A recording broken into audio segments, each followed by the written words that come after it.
Salam. Selamat berjumpa bagi kita pada pagi hari ini dalam Minggu Sengsara Tuhan Yesus yang ke-6. Bapak, Mama, saudara-saudara yang saya kasih di dalam Tuhan, tema yang akan kita renungkan bersama pada ibadah pagi hari ini yaitu berkomitmen untuk menegakkan kebenaran. Bapak, Mama, saudara-saudara yang saya kasihi dalam Tuhan, memang tidak mudah bagi setiap orang untuk menyatakan kebenaran di tengah-tengah keluarga, dunia kerja, di masyarakat, dan juga di tengah-tengah persekutuan gereja. Kenapa saya berani menyatakan demikian, Bapak, Mama? Karena orang takut mengambil resiko. Orang takut dijauhkan, orang takut tidak ada teman, bahkan berbagai ketakutan ada dalam pribadi kita. Tapi Bapak, Mama, mari kita belajar dari kebenaran firman Tuhan pada pagi hari ini. Kita yang beriman dan percaya kepada Yesus Kristus, artinya bahwa kita harus mengikuti teladan Yesus. Apa yang Yesus telah teladankan bagi kita, walaupun sulit, walaupun berat, tetapi itu harus menjadi bagian kehidupan kita. Karena itu marilah sesuai dengan tema yang ada, berkomitmen untuk menegakkan kebenaran di mana saja kita berada, walaupun mungkin kita akan dimusuhi dan dijauhi. Bapak, Ibu, saudara-saudara yang saya kasihi dalam Tuhan kita Yesus Kristus, pagi hari ini kita belajar Yesus menyucikan bait Allah. Bapak, Mama, saudara-saudara yang saya kasihi dalam Tuhan, mari kita mencari tahu kenapa Tuhan Yesus marah ketika dia sampai di Yerusalem dan di bait Allah. Apa yang menyebabkan Tuhan Yesus marah? Dalam Alkitab mencatat bagi kita dengan jelas, Bapak, Mama. Karena di halaman bait Allah itu terjadi transaksi. Ada jual beli barang, yaitu jual beli burung merpati, bahkan kambing domba itu dalam kitab Injil Yohanes, dan juga ada penukaran uang. Sehingga Tuhan Yesus marah benar dan mengusir orang-orang yang berjual beli di halaman. Kenapa, Bapak, Mama? Tuhan Yesus usir orang-orang yang berjual beli di halaman, budaya orang Yahudi. Di halaman itu adalah tempat orang-orang non-Yahudi untuk beribadah. Sehingga kita bisa membayangkan, Bapak, Mama, bahwa dalam suasana ibadah orang ada berjual beli. Itu seperti pasar, sehingga orang tidak punya kenyamanan untuk beribadah kepada Tuhan. Bapak, Mama, saudara-saudara yang saya kasihi dalam Tuhan kita Yesus Kristus, pertanyaan berikut: kenapa orang-orang Lewi yang dipercayakan untuk mengawasi bait Allah pada waktu itu, mereka tetap membiarkan persoalan itu terjadi? Kenapa mereka membiarkan orang-orang berjual beli di halaman bait Allah? Ada hal yang mendasari, yaitu yang pertama, Bapak, Mama, aktivitas jual beli di halaman gereja itu membantu umat untuk melakukan ibadah. Membantu dalam hal apa, Bapak, Mama? Karena orang-orang Yahudi, Bapak, Mama, ketika peribadahan yang terjadi di Yerusalem, di bait Allah, mereka datang dari berbagai penjuru tempat. Nah, dalam ibadah di bait Allah itu, Bapak, Mama, aktivitas persembahan korban itu masih berlaku. Di mana orang yang mau berdoa dan menyampaikan permohonan kepada Tuhan, mereka harus membawa korban berupa hewan, itu bagi orang-orang yang mampu.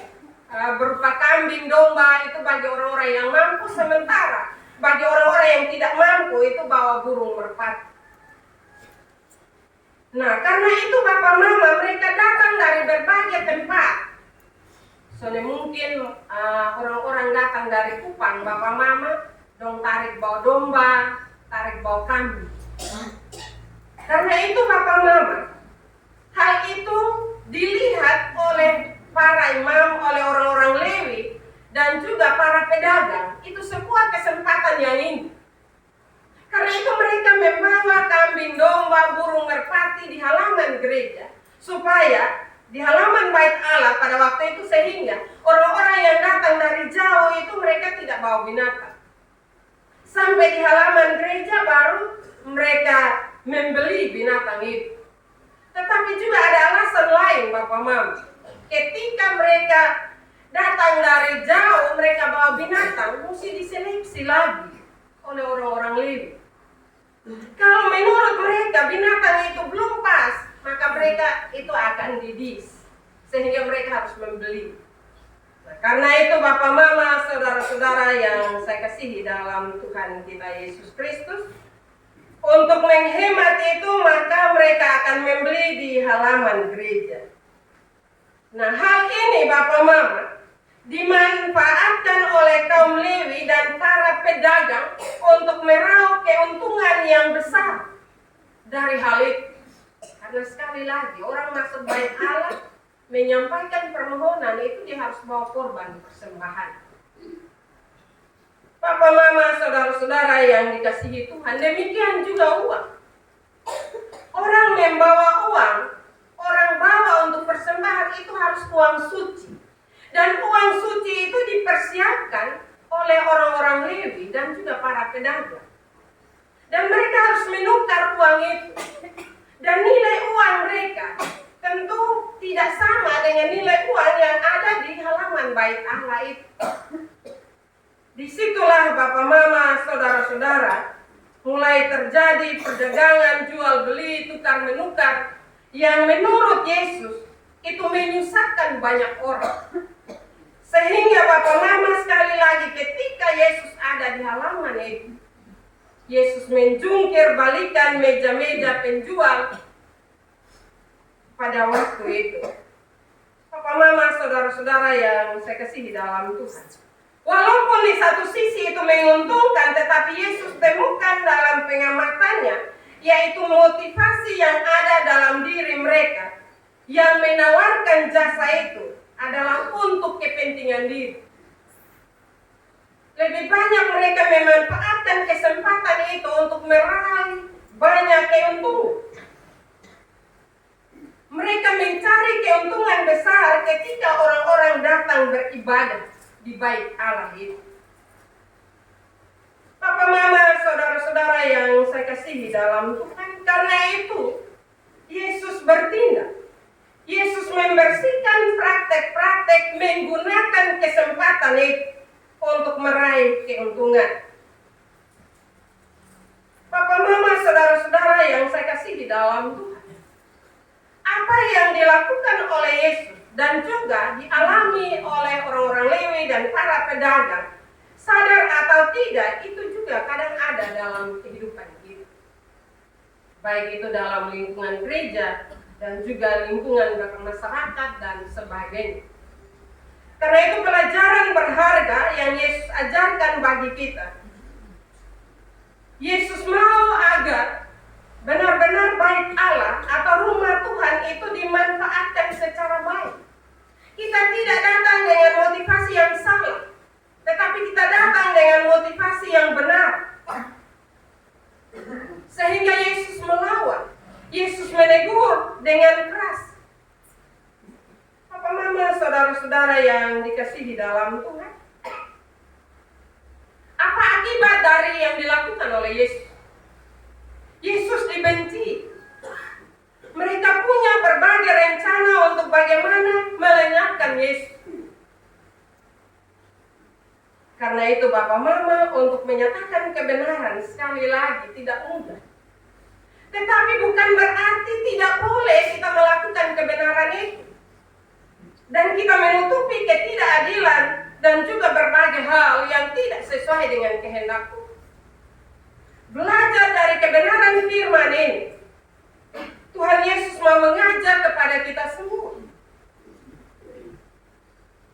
Agar di dalam menjalani kehidupan ini dan juga pergumulan hidup kita, berlakulah adil dan berani menyatakan kebenaran. Sekecil apapun kebenaran itu, kalau kita lihat ada kesalahan, maka tanggung jawab kita untuk menyatakan bahwa itu sebuah kesalahan. Bagaimana dalam praktek kehidupan kita ketika kita omong kebenaran?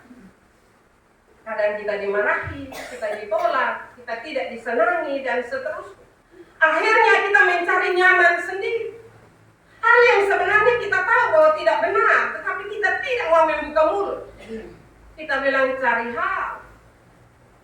Cari kok orang selalu suka dengan betul. Persoalannya, kalau kita semua punya prinsip yang demikian, sampai kapan kebenaran itu akan kita nyatakan dalam lingkungan keluarga, dalam lingkungan masyarakat, dan juga terutama dalam persekutuan kita? Kita bilang nanti lama-lama kotong sumati juga kotong sana omong kebenaran. Karena kita takut disingkirkan. Sekali lagi, teladan Yesus memberi keberanian bagi kita. Memang pasti orang tidak suka di mana-mana kalau kau ngomong kebenaran itu orang soleh suka. Tapi nanti lama-lama baru orang bilang, oh ternyata benar. Karena itu marilah Papa Mama mintalah keberanian, minta hikmat dari Tuhan. Kenapa saya bilang kita minta hikmat? Karena ketika kita tidak pakai hikmat untuk kita menyatakan kebenaran, orang bisa-bisa benci kotong sampai mati. Ketika kotong lewat, orang bilang, satu sudah. Karena itu membuat orang juga tidak nyaman di dalam menjalani akan kehidupannya. Papa Mama, saudara-saudara yang saya kasihi dalam Tuhan, hal yang kedua yang Yesus mau ajarkan kepada kita, yaitu dalam kebenaran firman Tuhan itu jelas. Ayat yang ke-17, lalu ia mengajar mereka katanya, bukankah ada tertulis, rumahku akan disebut rumah doa bagi segala bangsa, tetapi kamu ini telah menjadikannya sarang penyamuk.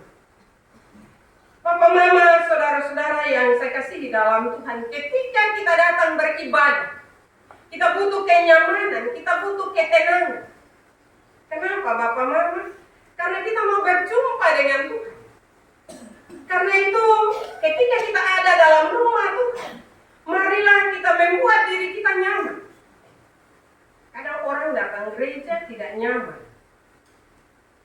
Orang tidak nyaman karena di sebelahnya bercerita dan berbagai hal. Bahkan kadang orang datang gereja karena suatu kebiasaan. Padahal ketika kita datang gereja, bagaimana kita menjalin hubungan dengan Tuhan dengan baik, menyampaikan seluruh pergumulan kehidupan kita. Ketika doa syafaat, ada orang yang selalu doa syafaat. Padahal itulah kesempatan bagi kita ada di rumah Tuhan. Jadi kita ada di rumah Tuhan bukan sekedar hadir supaya orang tahu bahwa kita hadir, tidak. Harus mempersiapkan diri kita untuk ada di hadirat Tuhan dan menggumuli semua pergumulan kehidupan kita dan sampaikan itu kepada Tuhan dalam doa dan permohonan kita. Yesus datang, dia telah menghapus segala pengorbanan materi itu. Dia menggantikan dirinya sebagai kurban yang hidup. Karena itu ketika kita datang di hadirat Tuhan, tidak perlu kita tarik bau kambing, kita bawa segala sesuatu, tapi kita bawa diri kita, persiapkan diri kita untuk tenang ada di hadirat Tuhan. Sudahkah itu kita lakukan dalam kehidupan kita? Jadikanlah rumah Tuhan itu rumah doa. Karena itu kebersihan hati, kebersihan mental, itu kita harus siapkan benar-benar untuk ada di hadirat Tuhan. Kita punya ketenangan, kita punya kenyamanan.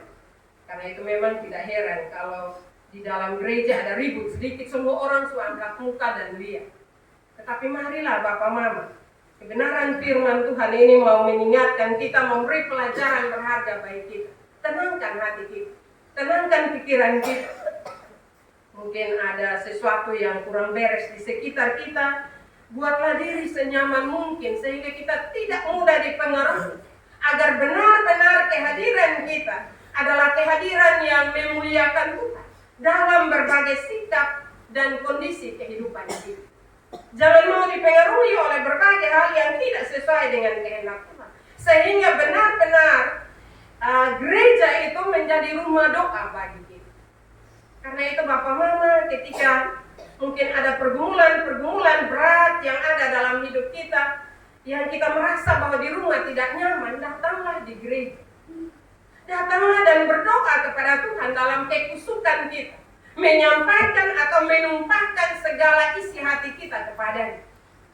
Karena itu rumah gereja tidak hanya kita pakai untuk hari Minggu, hari-hari lain kita bisa datang untuk menyampaikan pergumulan kita. Kalau kita merasa bahwa di rumah sumpah, merasa bahwa tidak nyaman bagi kita, datanglah di rumah Tuhan. Karena ini rumah doa.